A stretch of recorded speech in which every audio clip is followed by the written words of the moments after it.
A 2-year-old boy wakes up screaming, night after night, from a dream where he's trapped in a burning fighter plane, shouting the words, "Can't get out." The cockpit's on fire. He names islands in the Pacific he's never seen. Describes World War II aircraft with chilling accuracy. And then says something no child should know. "My name was James Houston. I died in 1945. At first, his parents thought it was a game. Until they discovered, James Houston Jr. was real. And everything their son said matched his final mission. This isn't fiction. This is one of the most shocking reincarnation cases ever recorded. What if your child looked you in the eye and said, 'That's not my name. I'm James, and I died in a war you've never told me about'?" James Leininger was only 2 years old when the nightmares began. Not the typical monsters under the bed kind. These were darker, sharper, terrifying in a way no toddler should be able to express. Every night, he would thrash in bed, screaming, "Plane crash, on fire, I can't get out," his small body convulsing, his voice breaking with panic. At first, his parents, Bruce and Andrea, thought it was just a phase. Night terrors, overstimulation, maybe too many cartoons. But then came the details. At breakfast, James would talk about aircraft carriers, dogfights, and a place called Iwo Jima. He'd speak of corsairs and how their tires always blew on landing. He was 3 years old. He could barely tie his shoes. But he knew the inner workings of World War II aircraft, as if he'd flown them. Andrea was the first to panic. She once overheard James playing with toy planes, and heard him mutter, "That's a corsair, they catch fire too easily." Bruce, more skeptical, shrugged it off, until one night, when James looked up at his mother and said, "You're not my real mommy. My real mommy's name was Ruth. And I flew off a ship called the Natoma." Andrea froze. She had never heard the word, Natoma, in her life. James wasn't reading books about war. They didn't even own a TV with military content. Yet the child spoke with such conviction, such sorrow. It was hard to call it imagination. One day, while shopping, they passed by a World War II exhibit. James stopped in front of a painting. A battle in the Pacific. Planes above a flaming ocean. He pointed at a plane going down in smoke and said, "That's me. That's how I died." Bruce decided to investigate. A hobby at first. A way to calm Andrea's fears. He searched for the name, Natoma. What he found stunned him. USS Natoma Bay was a real aircraft carrier. It had served in the Pacific during World War II. And yes, it had launched corsair fighters. Digging deeper, Bruce found a casualty list from the ship. Only one pilot had died during the Iwo Jima operations. Lieutenant James M. Houston Jr. His hands trembled. James. Same first name. Same details. Same final mission. Bruce felt his skepticism crack, replaced by a gnawing possibility. What if his son wasn't just dreaming? What if James Leininger was James Houston, come back for something left behind? A child might invent a story. But when every name, every place, and every detail checks out, you're not dealing with imagination anymore. You're dealing with memory. Bruce Leininger had always considered himself a practical man. A manager, a researcher, a realist. But nothing had prepared him for what he was about to uncover. After stumbling upon the records of Lieutenant James M. Houston Jr., the man whose final mission mirrored every word James had been crying out in his sleep, Bruce needed to know more. He started contacting veterans, writing letters, calling numbers from old service directories. He joined forums for Navy history buffs and eventually got in touch with the USS Natoma Bay Association, a group of aging World War II veterans who had served aboard the carrier. What he found sent chills down his spine. At one of their reunions, Bruce asked about James Houston. One man remembered him, then another, then a third. Yes, one of them said, "Jimmy Houston, we lost him in '45. Shot down near Iwo." When Bruce mentioned his son, a child not even in kindergarten, speaking about corsairs, Iwo Jima, and a man named Jack Larson, the room went silent. Jack Larson, one veteran muttered, "He flew right beside Houston when he went down." Bruce couldn't breathe. He hadn't told James about any of this. And yet, James had described Jack as his buddy who survived. He even said Jack was the last one who saw me. Back home, Bruce asked James about Jack.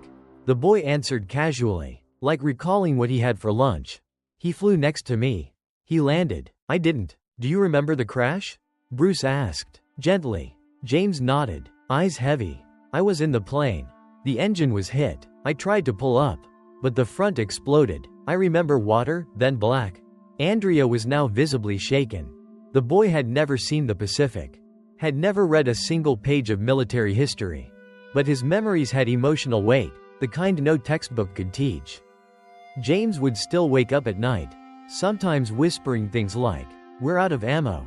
Enemy at 6 o'clock. Where's the carrier?" They weren't just words. They were experiences, fragments of a death that hadn't been forgotten. Then came the drawings. Hundreds of them. James drew plane after plane, always from memory.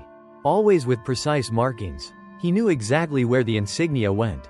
He drew aircraft hangars, formation strategies, cockpit layouts. But most chilling of all, he signed some of the drawings.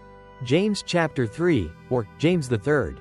Bruce once asked why. Because I'm the third James. James Houston was the first. I'm the third. They eventually tracked down the surviving sister of Lieutenant James Houston Jr., a woman in her 80s named Anne. Bruce arranged for a phone call. At first, Anne was skeptical. Who wouldn't be? But when James, just 5 years old, picked up the phone and said, "Anne, I used to call you Annie. I miss the doll you gave me before I left." She broke into sobs. No one alive knew about the doll. Except her. And her brother. Dead for over 50 years. Weeks later, Anne flew out to meet the Leiningers. The moment she walked into the room, James ran to her, hugged her, not shyly, not like a stranger, but like someone coming home. "You got older," he said, "but I still know your face."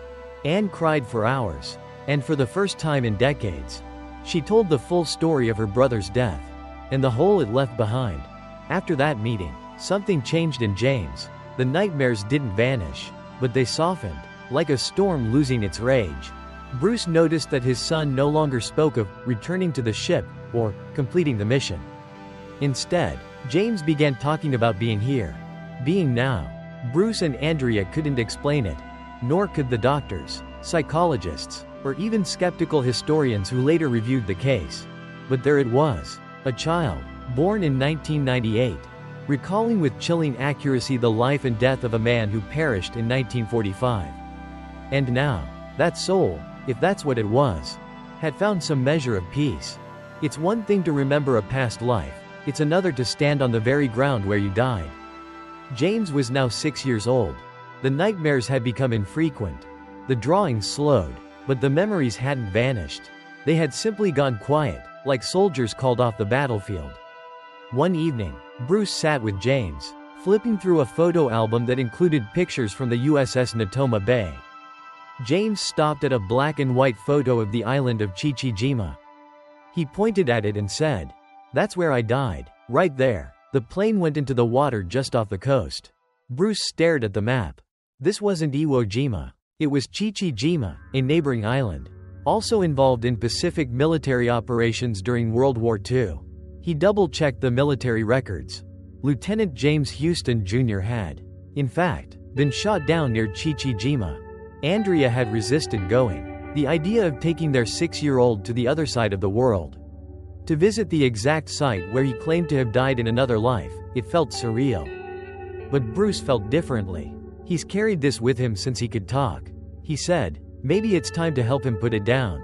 And so, they went. When the family arrived in Japan, they were met by a local historian who had reviewed the case and helped locate the exact spot where Houston's plane had likely gone down. They rented a small fishing boat. James stood at the bow, wind brushing through his hair, his hands tied on the railing. As the boat neared the coordinates, James leaned forward. He was silent, his breathing slowed, and then he said, so softly his mother almost missed it, "This is it. This is where I left." Andrea, speechless, began to cry. James knelt on the deck and closed his eyes. He wasn't shaking. He wasn't afraid. He was still, centered, like someone finally home after a very long journey. "It doesn't hurt anymore," he whispered. Back on shore, the Leiningers visited a nearby memorial for fallen U.S. pilots. James stood in front of the wall of names, searching. When he found it, Lieutenant James M. Houston Jr., he ran his fingers over the engraving. Then he said something that left his parents in stunned silence. "Thank you for letting me finish." From that day forward, James stopped talking about the war. The drawings ceased. He began to focus on things other kids did: dinosaurs, soccer, comic books. When asked years later if he remembered being someone else, James would shrug and say, "I remember knowing it, but it feels far away now. Like it's not mine anymore." And maybe that was the point all along. Bruce eventually co-wrote a book titled Soul Survivor, documenting everything: the dreams, the drawings, the historical confirmations, the trip to Japan. Skeptics attacked it, believers embraced it, but the Leiningers didn't write it to prove anything. They wrote it for others like James, and for the families who were quietly carrying stories they couldn't explain. Because in the end, this wasn't a ghost story. It was a soul story. The story of a young pilot who died too soon, and a boy who remembered what it felt like to fall from the sky, just long enough to find peace in a new life. If this story moved something in you, if you've ever felt like part of you came from somewhere else, a time you can't quite name, a face you never met but somehow miss, you're not alone. Subscribe to this channel for more real stories of reincarnation, past life memory, and the invisible threads that connect us across lifetimes. Because memory may fade, but the soul remembers everything.